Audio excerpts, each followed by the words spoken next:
Hi, everybody. Good to see you all again. Another Wednesday night together, just like we did last week. This is an effort where we're bringing together BIOS, which is our effort on campus to bring together top research with athletics, along with our MSL program, where we have a great opportunity to develop in leadership as coaches and in other ways. And so tonight's guest, Kevin, is perfect in a number of ways. And I could go on for a long way. First of all, if you look at Kevin serves as the director of Olympic strength and conditioning at the University of Wisconsin. A lot of you know Kevin. If you look at his bio, you'll see more education and more certifications than I've ever seen in any individual in my life. So Kevin, you're a lifelong learner, no doubt about it. And I even know that he is now getting close to finishing his PhD. So he is pretty soon, not too far, going to be Dr. Kevin. We all hope and are excited about that as well. So he's a very smart guy, a very highly educated in many ways, but also, as we know, an outstanding coach and leader in our program. One little backstory on Kevin is we started piloting these BIOS type sessions before we ever had a BIOS, about probably 2 years before BIOS started. I don't know if you remember this, Kevin, but we would go over to the Union South, and there was some rooms up there. At that point, there were only a few people showing up to these things, and Kevin was always one of them. So he has been coming to BIOS sessions before there was a BIOS. He's a great member of our community, so it's great to have you with us tonight, Kevin. Thanks for joining us. Absolutely. Thanks for having me, Pete. And I'm super excited to be here for both the BIOS and the educational component for your courses you're teaching. Um, as for those of you who were with us last week, you might remember our format for these Wednesday night sessions, which is that rather than just kind of asking general questions of our coaches and leaders who are guests, we're trying to hone in on something that is especially interesting to them, something that they're focused on, and then looking at the research on that and talking about that just briefly, and then having the coach tell us about their situation relative to that research. So I want to start actually here by showing a diagram that any of you who are in my class now or have been in it have seen. I hope you've seen it. If you've looked at the PowerPoint, you've seen this. So let me try to share my screen here real quick. Whoops. All right. Well, it won't allow me to. It won't allow me to. I have a new computer as well, and it says I need to go into system preferences. Okay, no problem. No problem. The theory or the research we're going to talk about tonight relates to what we call organizational brokerage. And again, those of you who've had my class or some of our other classes have heard that a lot. But the idea is that in the research on coaching and leadership, we know that connectedness on teams is one of the foundational attributes of a good team. And that the research suggests to us that not only are great coaches themselves really effective connectors, meaning if Kevin is the coach, Kevin himself as an individual is really good at connecting with people, which we all know that about Kevin. But some of the very top coaches and top leaders are actually do even more than that. They're able to design organizations that connect, which means that by nature of someone being in their organization, that person gets connected to good people, good resources, good ways of interaction, ways of acting, good knowledge, and all other things. So the best coaches design organizations that connect. And those of you have kind of remember the BEATS model we've talked about a lot. That's the B, the brokering, the designing a brokering organization. So one thing that Kevin is especially interested in our conversations over the years, but also just in the last couple of days, we've touched base more about it, is this idea of connecting. And his current role, as I said, he directs a large program of 22 sports strength and conditioning programs, but then he has some very deep experiences as well with certain sports, especially with volleyball right now, putting in long days with volleyball. And there's a number of things to talk about there, but we're going to begin. I'd like to ask you, Kevin, about your volleyball situation. And yesterday you used the term with me, the team behind the team. There are a number of things you've talked about with regard to that. So can you at first, Kevin, say how you think about this idea of connectedness, and as a coach and in your role, what are the things that you are on your mind in your work regarding connectedness? Yeah, I mean that's a great place to jump in there. And it's funny because I think about just in general the role that strength coaches and many other practitioners play within our organization is, as a strength coach, at times we work with a lot of different sport programs, sport coaches, different student athletes, and each different sport has a different culture, and each different coach tries to set up, almost like you said, like an organization that is of their own. And one of the really joys of being a strength conditioning coach is you get to kind of be a cultural chameleon, in the sense you get to kind of weave into and out of different cultures and organizations, I guess you would say in this example here. And I think back to 2015 when I started, I was with men's soccer, women's soccer, and volleyball, and each distinctly different cultures and organizations for themselves. And it's funny when you look at the athletics at Wisconsin, is you have our athletic department, and then you have all these different sub departments within that, and minus strength conditioning, and there's sports medicine, and there's all these different subsets of smaller departments within the larger one, and each one of those kind of operates almost as an organization itself. Myself as the director of strength conditioning, overseeing 7 full-time strength coaches that have the oversight of 22 sports and 700 student athletes. But then you pare it down even more to each of our 23 sports. They almost operate independently as an organization. And one of the really exciting things is being a practitioner who's gotten the chance to work within a lot of different spaces with these different teams, is you get to be that chameleon. You get to go into the men's soccer culture, and it's distinctly different than women's soccer or tennis or volleyball. And so you get the perspective of time and experience and exposure. And we were talking offline yesterday about this idea of like the team behind the team, and that's a common phrase within intercollegiate athletics. And really, what that is a representation of the vast majority of the sport support service departments that surround themselves around the student athletes and the sport coaches. And typically it's going to be, in the world of college athletics, strength conditioning, sports medicine, sports nutrition, sports psychology, in our little bubble here at Wisconsin, meditation, mindfulness.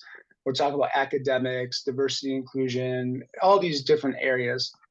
And as I think back to my 9 years with the volleyball team, and being around that team, around the team, it's become very apparent that these connections are incredibly important to the sustained success that program's had. I think too, the time that I'd been with them for 9 years, and just the level of connections that occur, because there is there's been longevity within the staff. Other programs at other universities and even at ours, there's turnover, right? And so there's something to be said about creating those connections and the ability to broker, ideas across from sport coach to support staff to student athlete, because those connections are long lived. And there's something to be said for that idea of, longevity and tenureship and connectivity that really lead to these high performing situations. Kevin, I want to ask you some specific questions about the connections among that team, but I want to ask you at the beginning about the role of a strength and conditioning coach, which is really interesting. And we've talked about this over the years, in that you develop a very close connection as a strength and conditioning coach year round with members of a team, maybe in deeper ways than any other coach. And that's not unique to your sport, but in in football, basketball, soccer, whatever it is, that the strength and conditioning coach is with the athletes all year round, and even literally gets to know, the way bodies react to things, gets to know what people's literal physical strengths are. They get to know the mental side as well. When you're looking at your staff, and you said you oversee, did you say 7 strength coaches? Yep. What does that connection look like among your team? And how do you talk about these ideas of connectedness with them, with that group Are of you, seven you oversee?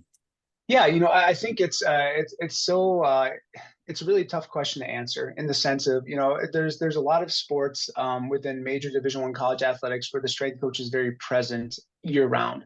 And you kind of hammered on some of them. It's going to be football, it's basketball, it's hockey, it's volleyballs, and a few other subset of sports. And really, it's going to be regionally dependent based off of that area. Like some schools, it may be softball and baseball, and a lot of it is it comes down to the type of support that the university provides to those specific teams in regards to summer school and the ability for students to be on campus year round. And like obviously football and basketball have mandatory training throughout the year. And so as I think about the way I lead my staff, there's like two distinct different layers in regards to their level of connectedness with their student athletes and their support staff they work with. When I'm looking at like basketballs, hockey's, volleyball, those student athletes are more or less on campus probably about 42 weeks out of the 52-year cycle. And then on the flip side, there's other sports that we work with and we serve that's just not part of their normal cycle. For example, like our men's and women's soccer athletes, they go abroad during the summer to go find professional development leagues to play within. And so their connectedness with their strength coach isn't going to be by proxy as deep as what it may be with some of these other sports. But I think that should never diminish the level of confidence and care and trust that we take with that. And so much of it goes into understanding what the expectations and what the requirements may be from a sport specific perspective. And then each sport coach is also going to have different expectations in regards to how they want to utilize their strength coach within those spaces. Where the magic kind of meets the rub is understanding how to work within those spaces, how to, even if you only see your student athletes for the traditional 26 weeks during a normal academic semester, like how do you make them feel like that connection has been there for the full 52 weeks? And that's where I think our staff does a great job of, finding ways to connect with our student athletes when they're abroad, when they're not around. And it's funny, like something as simple as setting out customized training programs during the winter break and checking in with our student athletes when they're away, that's just enough to keep that connection going. So that way, when they do get back from winter break in late January, early February, those connections are there, and that level of care never feels like it's really diminished. And it's funny, and I think strength coaches, we like to tout ourselves and say like, yes, we spend a lot of time with our student athletes. And I think working with Kelly Sheffield, he's one that will recognize that often. But I never want to take away from the level of just intent and connection our sport coaches have. And it's funny, it may be prevalent within football that the football strength coaches spend more time with the student athletes than the football coaches do. I don't know if that's the case across all sports. All I know is that everybody who works with our student athletes at the university are really connected, and they really try to make it a 365 level. It's not academic based, it's not seasonal based. We're trying to be there for our student athletes year round. Kevin, in the organizational literature, there's some specific things that are talked about with regard to connectedness and like communication, and some of them relate to more like the nuances of communication. And I'm curious about that, how that plays out with your team. And specifically, like clearly there's the physical stuff, meaning you want to chart and help student athletes get certain gains and reach certain levels, reach new levels of physical performance. But then there are these other deeper aspects of the work, which are like, again, you're spending close time with a lot of people and you're getting to know them. And as you get to know them, you get to know the good, the bad, the ugly, and everything in between. And so that position requires some like social intelligence, emotional intelligence to know when something that you hear or that needs to be communicated in different ways and how it's communicated. And that could relate to like mental health stuff. It could relate to identity-based things of different athletes. How do you communicate about expectations around those types of things with members of your staff? Yeah, I think one of the sayings I say often is this idea of like, high performance leadership or high performance management is, for my staff, my expectations are they're going to be a jack of all trades, right? And that means that whatever room they walk into, they can have conversations with those people, whether it's a student athlete, a sport coach, a healthcare provider. Like there's a certain level of understanding of each and everybody's position, perspective, and their roles within our organization, right? And then the next part is like, you have to be a master of one in the sense of whether it's a strength coach with the X's and O's in the weight room or a sports medicine professional with understanding just general healthcare or, a sports psychologist with mental health care. It's like you need to know where your level of expertise lies.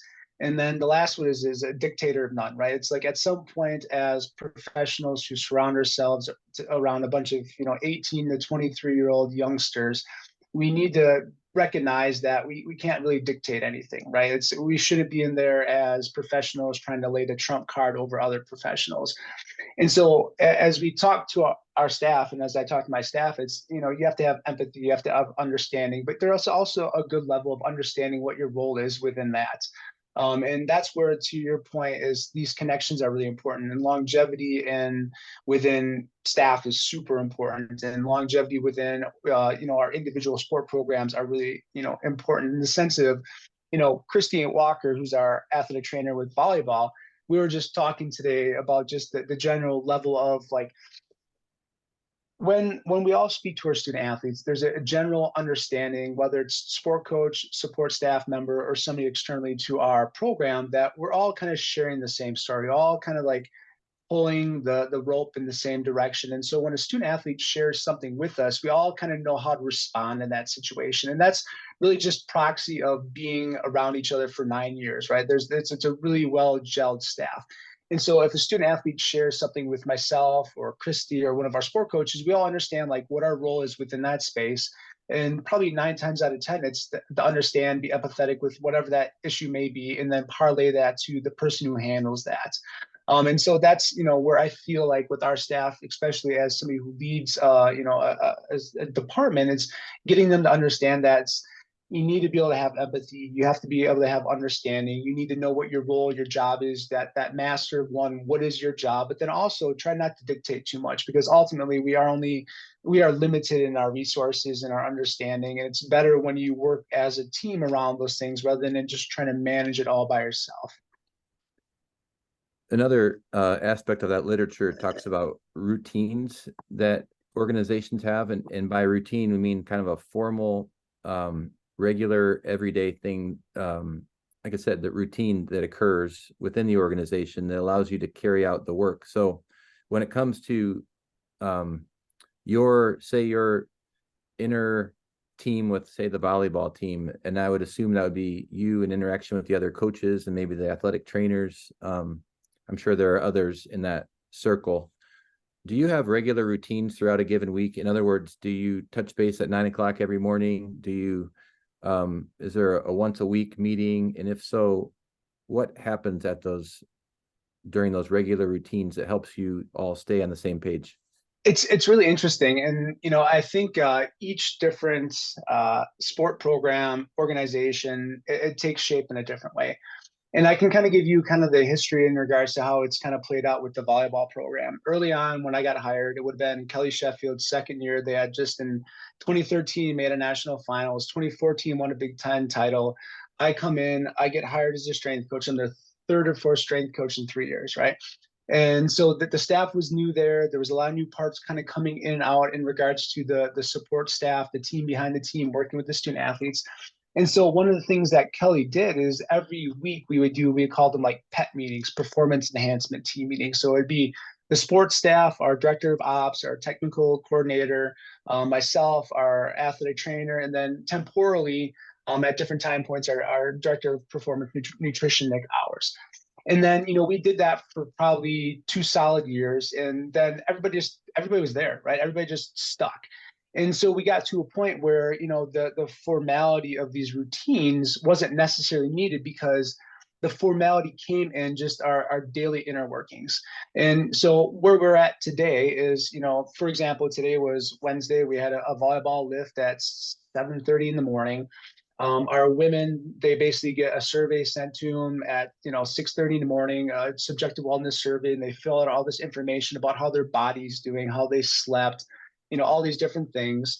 We go through a training session, right? And as the training sessions are evolving, like I'm watching movement, I'm watching body positions, demeanors, energy, activity. And then the session ends, we say our goodbyes. And then from, 8:30 until 9:30, 10, I start collaborating all this information, pulling information in. I'm looking at the surveys. I'm reviewing what I saw with my mind. And then by noon, I shoot an email out to sport coaches and then the team behind the team. And really what it is, it's a snapshot of what I've seen from, their training load surveys, which is basically a survey they get at night that they subjectively report how much work they did and some other lifestyle factors. I have the wellness survey that they submitted this morning. Within the weightlifting session, we have force plates and all these different technologies that paint this picture of how they're doing physically, mentally, emotionally, academically, right? And so I send this out to the sport coaches. And really what they do is from about noon until 2 o'clock, once practice starts getting going, is they sit down and they may look at that information. And on the background, if something jumps out to one of the sport coaches or to the sports medicine professional, there's conversations, there's calls. And so this idea of formal routines and having almost like temporal meetings, it's kind of dissipated, where it's now just part of our daily inner workings, where every day there's some form of communication coming from me to the team, around the team, the sport coaches, and there's daily conversation. I get up to practice, I'm setting up their volleyball team's technology. Kelly comes by, he's like, hey, what are you seeing? What's jumping out at you? And if anybody knows Kelly Sheffield, that's like his catchphrase is what's jumping out at you. And there's always so many people in the gym. And it's funny, you talked about just like that team around the team. And with volleyball, it's ever expanding. It's finding ways to pull Chad in from our meditation, and Nick in from nutrition, and Kayla in from sports psychology. And all those people become of this mix of communication and sharing of information. And it becomes part of our temporal process. And it's funny because structure and routine are good, but there's just this ever flowing inner working matrix of communication that happens that we almost have. You almost have like a sixth sense. It's like you play basketball, right? You always know where to pass that ball. And it's really interesting when you're with a team long enough, and team for me is being a staff, is you just know how to say those things and when those things need to be said and what people to connect with. And so the formality of those meetings isn't necessary. And that's not the case for everybody. When you start out new, you have to have those temporal meetings. You have to have some level of accountability, communication, understanding, and a game plan in place. But at some point it becomes like, it is the computer working in the background. It's just the information's flowing in, it's flowing out, it's seamless, it's interacting. It's almost like AI, the answers just show up. So that's a very mature culture you have. In other words, everything you're talking about is a culture that's very well established. It's very 100%. clearly articulated. It's embodied by all who are in it, which is what we're all aspiring toward ultimately. But I think the key point you made there is that it hasn't always been that way. And especially as you're looking into building a culture or building a program, sometimes those more structured formalities are needed to get to the point where you are. So it's kind of interesting and neat to hear you on the back end where you are, to see how it's worked so well. I want to ask you about one last thing, and I'll open it up for questions from others. I've always been fascinated by one other aspect of this organizational connectedness literature, which is the physical space stuff, which says, without getting into too deep, basically that the way we design our spaces, and it doesn't mean you have to have a real fancy space or a bunch of super expensive resources, but the way we design our spaces shapes the ways that interactions occur. And I know that I've talked with Kelly a lot about this over the years in terms of the way he's designed the locker room and the meeting room, and the way huddles are held, different types of huddles in different situations, where different conversations are held. All of those are spatial. He's very purposeful about space. Do you think about space in your work in any ways? Is that whether it's how you lay out the different training spaces or where you interact with athletes, that kind of thing? Do you think spatially in your work? All the time. Absolutely. And, full disclosure, my background is physical education. And so that's a big key of teaching and getting individuals to learn is utilizing your space and utilizing your presence in a way that encourages learning to happen. And I'm lucky, and I'm going to be completely honest, working with volleyball, it's working with like 15 to 20 of the most dedicated, diligent, hardworking individuals you ever meet, like just like super inspired. And so my job's really easy. So what that allows me to do within the space I work at currently is I have a lot of flexibilities and freedoms. And I say that in the sense of there's times within our programming where things are more constrained. And so to give a quick example, and this idea of sport specificity is really big within the strength conditioning standpoint. And then, a lot of people ask is like, from the volleyball perspective, is like, well, how are you training your setters different than your middles versus your outsides versus like your back row players, right? And the easy answer is, yeah, okay.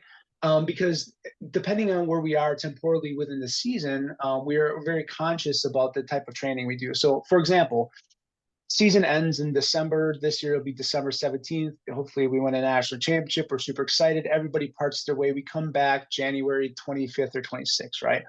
And as we know now, the landscape of college athletics has changed a lot. Transfers come and go. Like 50% of our team is transferred in at some point. And so as I look to structure my strength training sessions early on in January, I need everybody doing the exact same thing, regardless of position or you're in school or, chronological or biological development. Everybody needs to be doing the same thing. Why? Because those connections need to happen. Our returners need to see the newcomers doing the hard stuff the right way. Our newcomers need to see the returners leading in those capacities.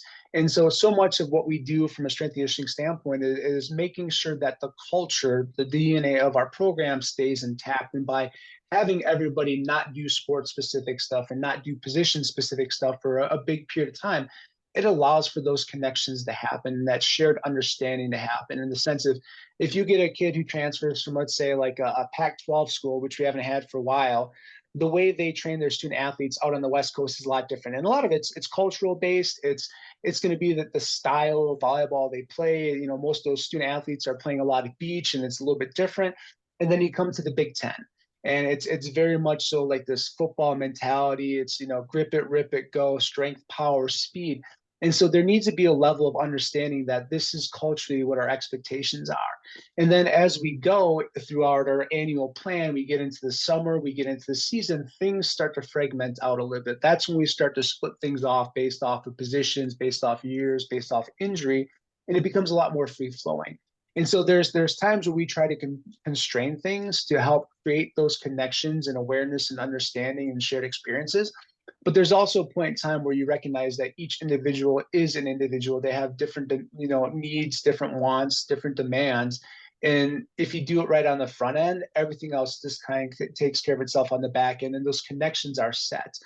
There's times where we have individuals who may be a little bit quiet. They may not be as vocal as what they need to be, and they may, just traditional introverted people. They may find themselves selecting like racks on the outside of the room so they don't have to have as much communication and connection. There's times where we put those people with people who are a little bit more outgoing, a little bit more extroverted, more in the center of the room so those connections happen more often.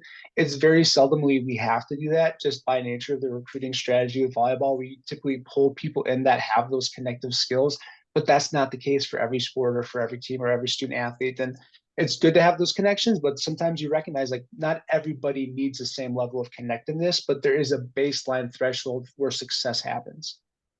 I'd like to encourage anyone to ask a question, whether it be in the chat or to just use the raise your hand icon. But you sparked one. I said that was my last question, but I do one thing sparked a question in me before I open it up for others, which is this other term we've talked about all the time in our classes is propinquity, meaning like we all have a tendency to spend time with people who are like us. We if you look at any lunchroom in a high school, the boys are sitting with the boys. There's usually racial divides. There's usually all kinds of, the football players are sitting with the football players.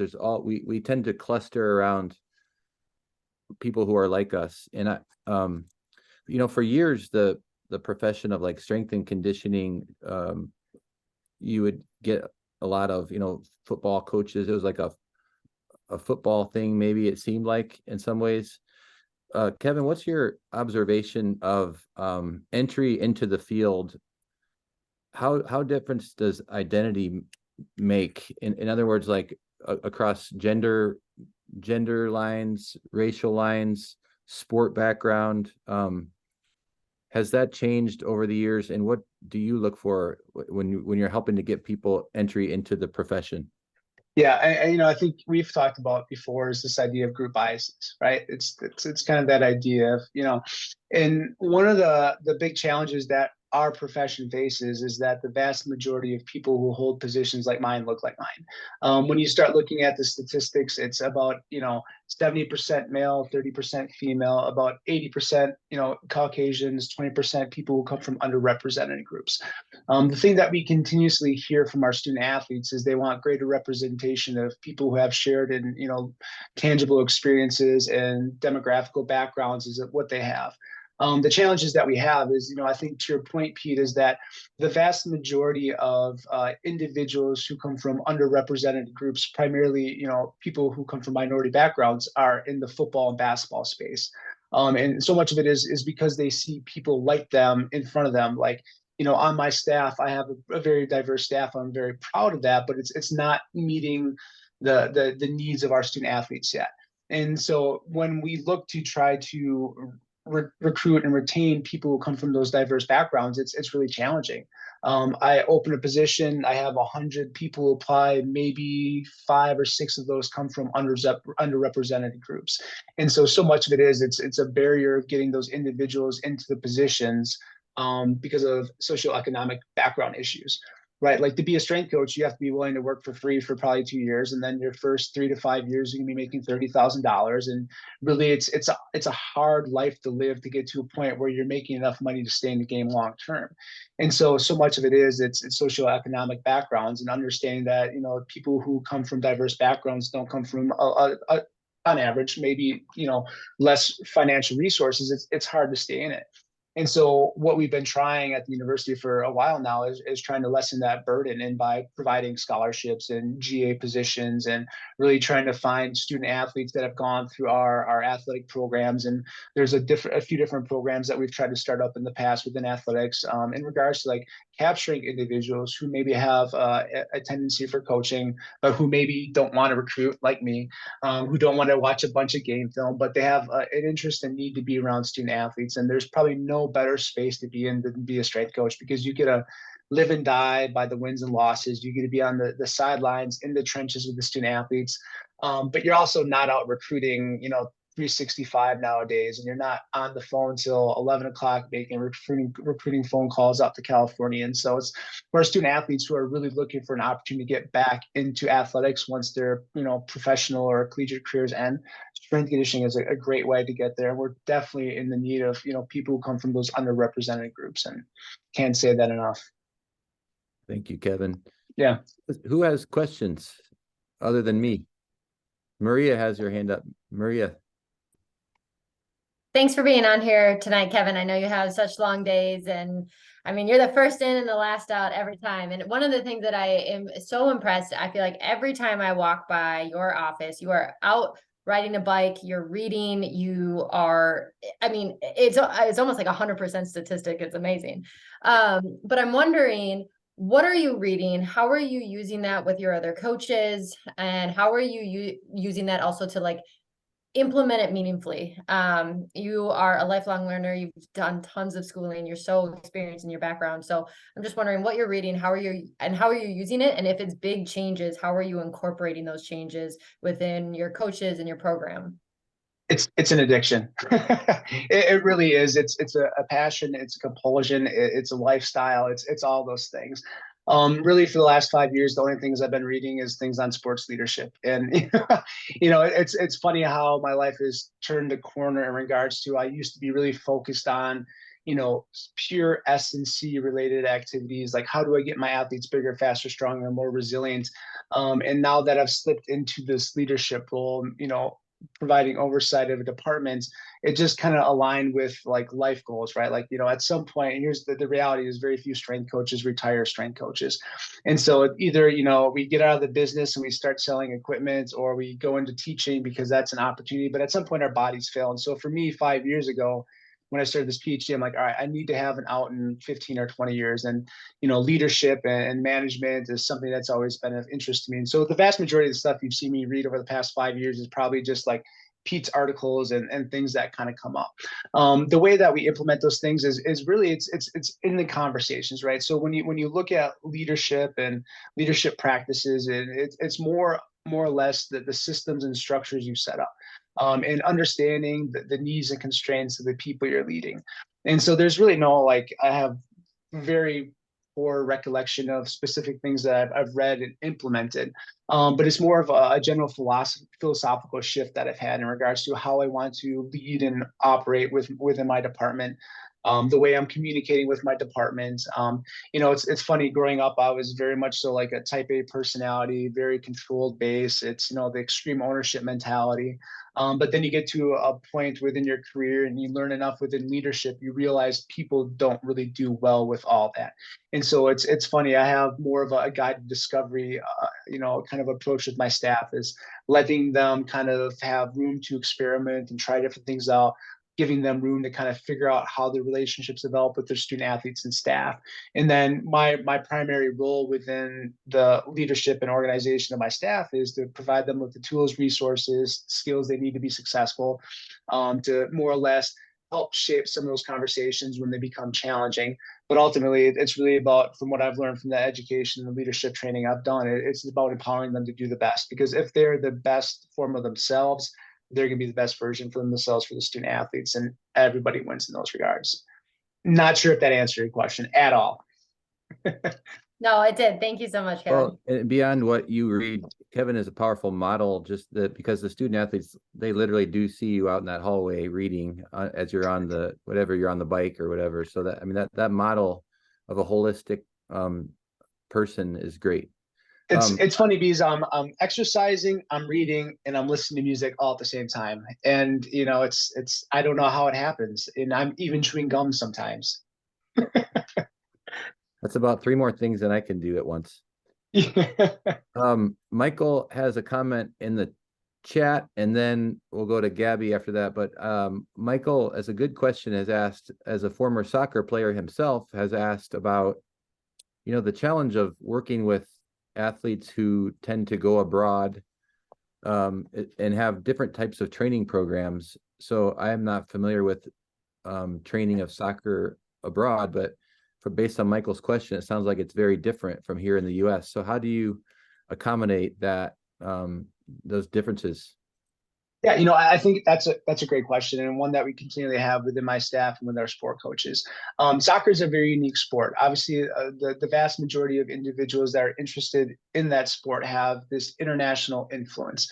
The way that primarily they'll develop athletes overseas is more of a functional base. It's what I should say is I should retract that, right? So the vast way that we train athletes in the United States is based off our educational and experimental development, which is with football. It's squats, it's cleans, it's bench press, it's sprints, it's agilities, all these very rudimentary things. And football, basketball, track and field, all kind of lump into that.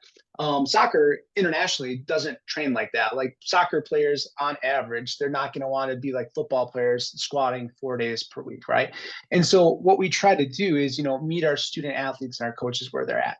And that's the biggest thing you could do, is you try to seamlessly interject in things that you believe in philosophically that are going to help our student athletes perform at the highest level, help them reduce their increased risk of injury from competing in sports, but then also allowing them to have a little bit of say and freedom in what they do. And so, for example, when I was working with soccer, it's like, all right, so I know I'm going to have my soccer student athletes for at least 26 weeks a year. That means the other, 26 weeks a year, they're kind of out on their own. And so what you try to do is you try to give them the knowledge, education, experiences that wherever they may go, they know how to make good decisions, but they also have the ability within those spaces when they're not with you to dive into that type of training that they maybe find more enjoyable. And then on the back end, we try specifically with our soccer strength coaches now is we try to upskill them with certifications, educations, and experiences that get them more versed into how their student athletes may be coming to them in regards to what their expectations may be for training.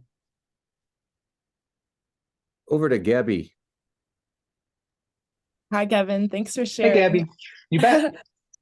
So my question is from the perspective of like a director brokering an organization and mediating two different parties and everything in between. How do you decipher what information is shared based on like large changes in the program or something small, the good, bad, and the ugly, kind of what you touched on, to maintain like a strong culture in the team, but also push it forward? Yeah, I think that's a really good question. It's a hard one to answer. And it's all the answers are always it depends. And I say that from the sense of it depends on the sensitive nature of the subject. There's some things that have to be shared and some things that don't need to be shared. And so much of it is about understanding whether or not it's going to be a benefit to you or if it's going to hurt or hinder the overall culture. And not to say that if there's something that needs to be shared, that's going to potentially hurt the culture of whether it's a department or a team that doesn't get shared. But there's a lot of information that has to be gathered on the back end. There's a lot of conversations that have to happen within the peripheral before the information kind of comes down the line. I think about in my space as a strength coach working with volleyball, there's a lot of conversations that happen throughout the year that are really challenging for yourself and from some of your teammates to hear. And it may appear that like all of a sudden there's a conversation that happens, it's 15 minutes in somebody's office and it's like, wow, where did that come from? But the vast majority of those conversations that happen, there's hours upon hours of conversations and research that goes into it. And it's very similar in regards to like as a director of a department, right? If there's a decision that has to be made, if there's information that needs to be shared with a specific individual or a small subset of your group, there's a lot of conversations that go into what that's going to look like, what it's kind of like almost like being like an attorney, like what are they going to ask, what are they going to be thinking, what are their feelings going to be, where are these conversations going to happen. And so much of it is understanding what the message is, the tone, the tale of what that message could mean to the person who's going to receive that. And you're going to try to do it in an tactful and meaningful way that's going to empower them to feel confident and safe and secure whenever they hear that information, or whether it's change, good or bad. But then there's also like you just have to get to the information and you just have to get it to them at times. And so there's this balance between trying to feel this thing out. And it's social intelligence and emotional intelligence. All those things kind of go into trying to figure out how that information gets to those people, which channels, which paths, which environments, all the stuff that we've talked about today, all really factor into how those conversations happen. It's never as simple as you just pick up a call and you drop the knowledge on somebody. There's so much background information that goes into it because you're dealing with, humans and we're complex organisms. Thanks. Do we have other questions? I have other people. Not allowed, Maria. Only one. Let's go. Okay, go ahead. What does it look like when a new coach comes into the fold for you? What does that process looks like, and how do you best support them in whatever their role and capacity may be, regardless of maybe what sport they're working on? Yeah, like a new strength coach, you mean? Correct. Yes. Yeah. Sorry, I should have specified. Yeah. So much of it is as you're going. I mean, again, like all that happens on the back end, it goes into the hiring process, and it's really about understanding what role that person may fill within the sport assignments, what role that person may fill within our department, what strengths that person may be bringing in that may support a new initiative or maybe replace somebody who left, and then understanding through dialogue with that individual or like references, like what are some of the things that we have to be aware of. And so by the time that person gets to campus as a new hire, you should have a good idea as far as how they're going to fit within your organization, how they're going to mesh with your staff, how they're going to work within the sport programs they're assigned. And then ultimately, I think as people come into the organization, they want to feel safe, they want to feel supported, they want to feel secure. But most people come to Wisconsin and we hire people who have a ton of experience. And so the last thing I want to do is try to micromanage somebody. And so, for example, we just hired a new men's hockey strength coach, and he's coming in with a ton of experience. And he's somebody that's like, all right, you're here, ready, set, go. Let me know how I can be of help for you. You're a seasoned veteran strength coach. You know the sport you're working with. I know exactly what you can do for our department to make it better. Let me know if I need anything. Whereas we hired a younger strength coach a few years ago, and I knew that individual needed a little bit more onboarding, and not in a way where he didn't or she didn't know how to program or write programs or communicate. It's just like they were new to the area. They needed some connections with all these different subsets on campus. And so it's an individual approach based off of the strengths and weaknesses of the person, how they fit within your organization. And then also just, always being a sounding board, right? Like the open door policy or the phone call policy is just understanding that, like, hey, if anything comes up, holler, and just being available. And I think we've all had, supervisors or managers over the years that were hard to get in contact with. They're non-responsive, and maybe they just said, hey, you're hired, do your job. I think one of the biggest things you don't want to do is do that. Is you want to do continual check-ins, say hello, make sure that people have what they need, but then also not be too much of a helicopter administrator. Thanks. Yep. Gerardo. All right. Hi, Coach. Thank you for the time tonight. Really appreciate this. Is very insightful and fantastic. My question kind of relates to, as you increase your staff, you have multiple coaches. Do you allow them to kind of decide what their environment and their culture to be, or do you set like a basis of what it should entail? And then the input for setting that basis, does that come from the actual sport coaches themselves? Does that come from Chad McGee's input, from mindful mindness type of stuff? Like the overall, like when you're looking at all the Olympic sports that you have to manage and all the individual sports, you guys are kind of setting the tone for what the environment's going to be. Who kind of dictates what that environment is? And then how much freedom do all your individual coaches get to branch off from what you would think would be your ideal basis for what that should encompass? Yeah, what I would say is I try to hire really, really good people, and there's a lot of trust that goes into that. And so it ends up being the Wild West. And I say that not in a chaotic or, uncaring way. It's I want my people to feel like they can work within a space that is truly theirs. I've been part of staffs and worked for people where it's very much a regimented staff. It's like everybody's going to do the same type of periodization. Everybody's going to demand that their student athletes have their t-shirts tucked in, their shoes tied. For me, I don't want that. I've never operated very well within that space. I want people to have the freedom and flexibility to do things that they feel is the most important to them. And whether that's a training style, an authoritarian style, a communication style, as long as it meets 85% of the requirements of what my expectations may be, I'm good with that. And it's funny, like at the university, we have, basically 4 different facilities. We have the Cole Center facility, we have the McLean facility, there's a football weight room, they have their own 5 full-time strength coaches, and then there's a boathouse facility. And so it's odd because each facility takes on a life of its own. And, it's really predicated by the sports and the staff members in there. And so what I don't want to do is I don't want to try to be that person that like says, well, no, we need to be this way, or no, we need to be that way. I want these things to kind of evolve organically to meet the needs of the individuals that are in those offices that share that space. And when you hire good people with good experience, good expectation, that are moralistically and ethically like solid, like those things take care of themselves. And then after that, everything takes shape really based off of what the sport cultures may be and what they dictate. It's funny, we'll have men's or like wrestlers like lifting with their shirts off, right? And it's like, oh, what are we doing here? And it's like, well, and the policy says that it's really at the discretion of the head coach. And then we have women's cross country athletes, working out in like, sports bras and, spandex. It's like, all right, well, that's what the culture of the sport sets. I'm good with that, right? Now, if there's somebody that's not comfortable within that room, let's have a conversation. But really, we really empower our sport coaches to set the tone for a lot of these things. The way like sport coaches always say, like the strength coach is part of their staff, and that's no different for me working with Coach Sheffield. Is we kind of are sponges and mirrors of what those sport cultures are, and I don't want to take that away from our staff because they are truly working with those student athletes of those sport cultures. very laissez-faire style of administration. I get that, but I want my people to have the freedom and flexibility and the creativity and the innovation to do what meets the needs of their sport coaches and student athletes. Can I ask a second question then? Yeah. So if you allow them to have the freedom, then there's probably quite a variety in terms of the style.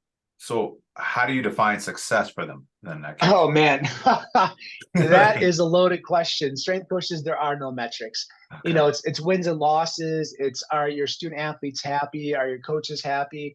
Okay. Ultimately, we are a sport support service department, so we are here for, you know, guest services, and we are here to support people. And so a lot of our metrics go down to, are student athletes happy? Are they healthy? Are they high performing? And if you can work within those three spaces and hit high on most of those things, we're usually pretty good. Not to say that there's, you know, unhappy student athletes or support coaches, like those things happen. But for the most part, like as long as we have happy, healthy, high performing student athletes, that's a win for me. Well, it's been re-emphasized tonight how impactful a great strength and conditioning coach is and how important they are, just foundational importance in our programs. And we're so lucky to get to learn from you, Kevin, a true leader and scholar and athlete. Kevin also is a football coach and a football player back in the day. So he's kind of done it all and seen it all. And we just have learned a lot from you tonight, Kevin, and just really appreciate your time. Thank you so much. There's no place I'd rather be except for bed. Well, it's time to go now. It's the beauty of a Zoom. Absolutely. Now. You can be in bed in 5 minutes. Yeah. Yeah, I know you won't though. Probably read a book. Thank you all for coming. And as a reminder, now we have another, for anyone who's interested, you're all welcome. We have another Friday at noon Zoom with Coach Phil Jackson. And so anyone who would like to join that, we'd love to have you aboard. Thank you all. Have a great night. Good night. Thank you again, Kevin. Good night. Thank Of you. course. Good night, everybody.